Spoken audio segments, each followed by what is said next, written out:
How much contradiction does the Charter of the United Nations and Islam have?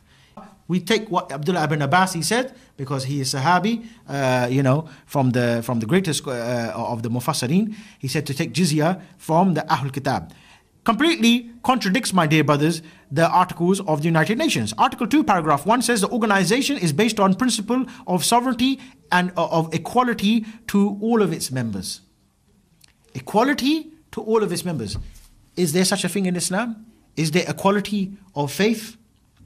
If we look to one hadith of Rasulullah sallallahu alaihi wasallam, on the authority of Abu Huraira, Sahih Muslim.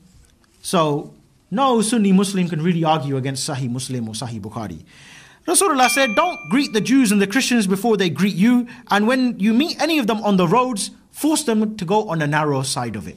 And Imam Malik, he said the same thing as well. In fact, Umar ibn Khattab, who Rasulullah sallallahu alaihi wasallam, he said that if there was to be another Nabi after me, it would be Umar ibn Khattab in his own charter, not charter of United Nations, in his charter with the people of Sham, with those Christians of Sham, in his charter was kafir and Muslim, they're not allowed to wear the same clothes as one another.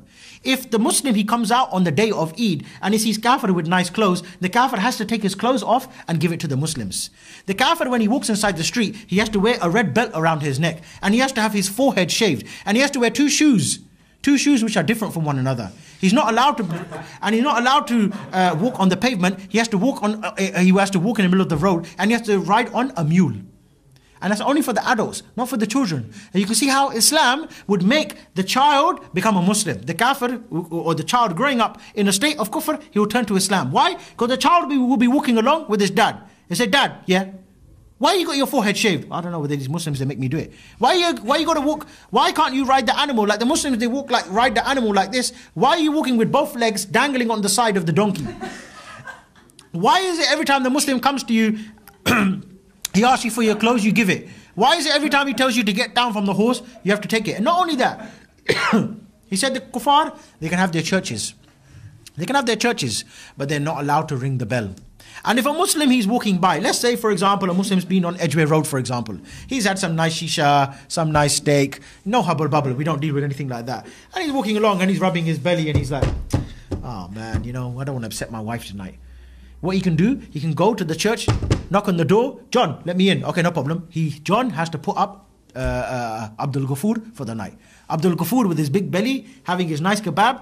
John has to open up the church and he has to go there and sleep there nice and comfortable and say, all right, John, thank you, and then carry on going early in the morning. Which wife is going to live with John under that type of circumstances? What kind of dishonoring is this for me to live with John and Abdul Ghafoor comes every Friday night and sleeps in our bed as well? Of course. Because sunnah is to look after the guest, isn't it? I can't make you sleep on my floor if you can't. You're a Muslim, by the way. So what about when Abdul Ghafoor goes to John's house? John, sleep on the floor, and I'll sleep on the bed. What's going to happen? Tracy's going to be on the floor thinking, my husband, he's got a forehead shaved, and this one, look at this one, Khattab, mashallah.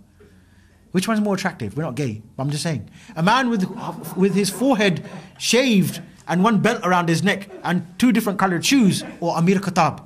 Amir Khattab, we're talking about here now, with that nice Chechen hat, big beard, a bit to the side, yeah? And he's got the badges there, la ilaha illallah, la ilaha illallah, yeah? And he's got a big gun, and he's got a big camouflage jacket on, nice boots, gloves as well.